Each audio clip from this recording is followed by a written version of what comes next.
നമസ്കാരം. ഞാൻ റോയ്സ് മല്ലശ്ശേരി, നിങ്ങളുടെ സ്നേഹമുള്ള മെൻറ്റർ. ഞാനും നിങ്ങളുമൊക്കെ ഈ ലോകത്ത് ഒരു ശിശുവായി ജനിച്ച ആ നിമിഷം നമുക്ക് ബന്ധങ്ങളുടെ ഒരു അനുഭവവും ഉൾക്കൊള്ളുവാനായിട്ട് കഴിഞ്ഞിട്ടില്ല. അച്ഛനാരെന്നോ അമ്മയാരെന്നോ സഹോദരങ്ങൾ ആരെന്നോ സുഹൃത്തുക്കളും വേണ്ടപ്പെട്ടവരുമൊക്കെ ആരെന്നോ ആ നിമിഷം നമുക്ക് ഉൾക്കൊള്ളുവാൻ കഴിഞ്ഞിട്ടില്ല. എന്നാൽ തുടർന്നുള്ള ദിവസങ്ങളിലും നിമിഷങ്ങളിലും മറ്റുള്ളവരിൽ നിന്ന് കിട്ടുന്ന സ്നേഹാധിക്യവും കരുതലും അവരാരൊക്കെയോ നമ്മുടേതാണെന്നുള്ള ഒരവസ്ഥയിലേക്ക് മാറുകയാണ്. അങ്ങനെ ഒരാൾ നമ്മളുടെ അച്ഛനായി ജീവിതത്തിലേക്ക് കടന്നു വരുന്നു. ഒരാളെ അമ്മയായി നമ്മൾ ഉൾക്കൊള്ളുന്നു, അനുഭവിക്കുന്നു. സ്നേഹത്തിലൂടെ, കരുതലിലൂടെ സഹോദരങ്ങളെ നമ്മൾ മനസ്സിലാക്കും. അപ്പോൾ മറ്റുള്ളവരുടെ നമ്മളോടുള്ള കരുതലും സ്നേഹവുമാണ് നമ്മളെ മകനായോ മകളായോ അനിയനായോ അനുജത്തിയായോ ഒക്കെ രൂപാന്തരപ്പെടുത്തുന്നത്. ഇതൊരു വലിയ ബന്ധമാണ്. വാക്കുകൾ കൊണ്ട് അതിൻ്റെ അർത്ഥതലത്തിലേക്ക് നമുക്ക് എത്തുവാനായിട്ട് കഴിയുകയില്ല.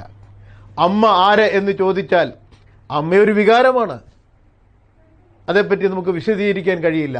അച്ഛൻ ആര് എന്ന് ചോദിച്ചാൽ അച്ഛൻ എൻ്റെ സ്വന്തമാണ് എന്നതിനപ്പുറം വേറൊന്നും പറയാനായിട്ട് സാധിക്കത്തില്ല. എൻ്റെ സഹോദരങ്ങൾ അവരെൻ്റേത്, എൻ്റെ സ്വന്തമാണ്, മറ്റൊരു വിശദീകരണം അവിടെയില്ല. ഞാനീ പറഞ്ഞതിൻ്റെ പൊരുൾ, നമ്മുടെ വ്യക്തി ജീവിതത്തിൽ ഒട്ടി നിൽക്കുന്ന ചിലരൊക്കെ ഉണ്ട്. അവരാണ് ഈ ലോകത്ത് നേരെ നിൽക്കുവാൻ നമ്മെ പര്യാപ്തരാക്കുന്ന ചില ബന്ധങ്ങൾ. നമ്മുടെ ശൈശവകാലത്ത് അവർ നമ്മളെ പോറ്റുന്നു, നമുക്ക് വേണ്ടി അവർ അധ്വാനിക്കുന്നു, കഷ്ടപ്പെടുന്നു, നല്ല വിദ്യാലയങ്ങളിൽ നമ്മളെ വിടുന്നു, നല്ല അനുഭവങ്ങളിലൂടെ നമ്മെ വളർത്തിയെടുക്കുന്നു. അവർ നമുക്ക് വേണ്ടി കഷ്ടപ്പെടുന്നു. കഷ്ടപ്പാട് നമ്മൾ അറിയാതെ ഇരിക്കണമെന്ന് അവർ ആഗ്രഹിക്കുന്നു. നമ്മൾ മിടുക്കന്മാരായി വളരുന്നു.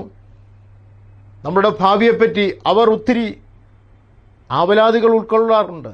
പക്ഷേ നമ്മൾ നല്ല ജോലിയിലെത്തുന്നു, സമ്പന്നരായി നമ്മൾ മാറുന്നു.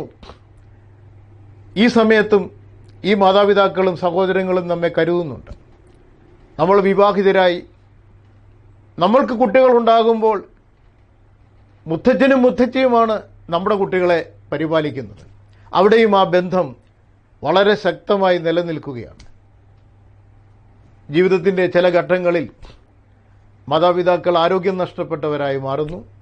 അവരിൽ നിന്ന് പ്രത്യേകിച്ച് ഒന്നും ഇങ്ങോട്ട് നമുക്ക് ലഭിക്കാൻ കഴിയാത്ത ഒരു സാഹചര്യം ഉണ്ടാകുമ്പോൾ അവരാരും ഒരുപക്ഷെ എൻ്റെ മകൻ്റെ സമ്പാദ്യം എനിക്ക് വേണമെന്ന് കരുതുന്നുണ്ടാകില്ല.